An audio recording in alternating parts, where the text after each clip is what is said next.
Oh boy, was this movie a doozy.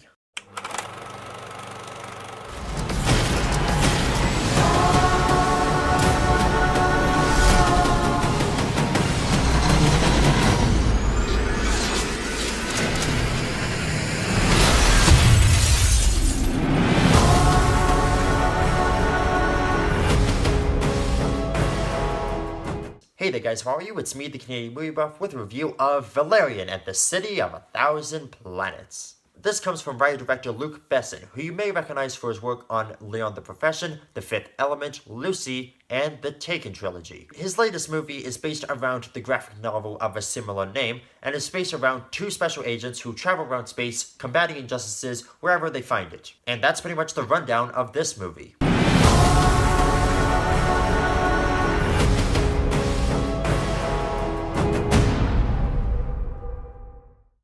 Luc Besson has an interesting career. His films range from modern classics to absolute garbage. His latest directorial project, Lucy, was a fun late summer watch, but Taken 3 was an unwanted mess. He's very hit and miss. You can never be sure whether to be excited for his movies, dread them, or let a coin flip decide whether or not you'll go buy a ticket. Let me tell you right now, you can give this movie a miss.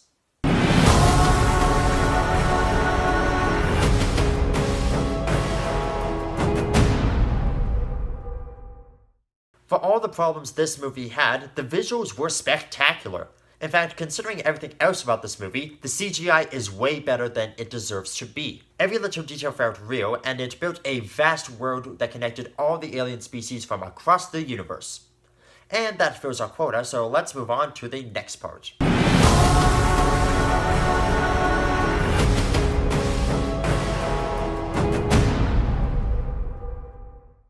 I don't know who's in charge of the casting process, but they should have been fired. Dane DeHaan plays Valerian, and Cara Delevingne plays Laureline. They're always on screen together, and they had terrible chemistry. Their romance ranks among the likes of Bella and Edward, where they think being dead inside means they're serious actors. Also, have you read a fanfiction about the Green Goblin from Amazing Spider-Man 2 and Enchantress from Suicide Squad set in space? Neither have I, but I imagine that their dialogue would sound a lot like the dialogue in this movie. Every time I've seen these two on screen together, it makes for some of the worst acting I've seen in 2017. Besson wrote the script, but he does nothing interesting with the material.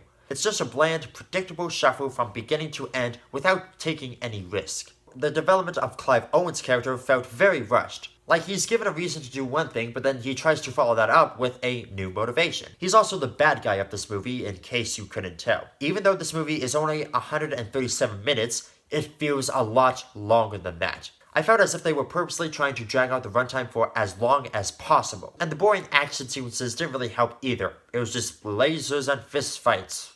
Yay. This movie was a lot of flash, but no bang. It gave you a show, but didn't fill it with substance.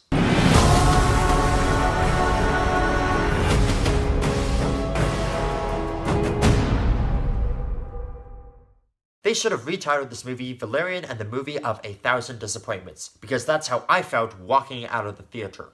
It's a movie that, when considering the context, should have been a success. Luc Besson loved the comics growing up and always wanted to see them in movie format, but given the amount of special effects that would have to go into it, he figured that it would be impossible. But then Avatar came out and it showed that there was no such thing. He finally had the chance to make a movie that he had wanted to make for 20 years, but somehow it wasn't that good. I walked into this movie with the same mentality as Mad Max Fury Road. No expectations, but ready to be surprised. However, Mad Max impressed me with its simplistic use of story, strong acting, memorable lines, and awesome set pieces. Valerian and the City of 1,000 Planets gave me annoying dialogue, forgettable characters, awful chemistry, and a predictable, boring plot. This was one movie I wish I didn't have to pay money to see. And I've seen Return of Xander Cage. Because with Xander Cage, it was exactly what I expected it to be. With Valerian, I wanted it to be something different. It's funny how people keep comparing it to Star Wars or Star Trek when this movie, in its own right, is unique. Do yourself a favor, though, and skip it. I got no pleasure of giving it that rating. Alright, that's my review of Valerian and the City of 1,000 Planets. Have you seen it? What did you think about it? What's one movie that looked good, but when you saw it, wasn't quite spectacular? Leave your answer by commenting down below. And as always, this is the Canadian Movie Buff saying I hope you had a fantastic weekend at the movies. See ya!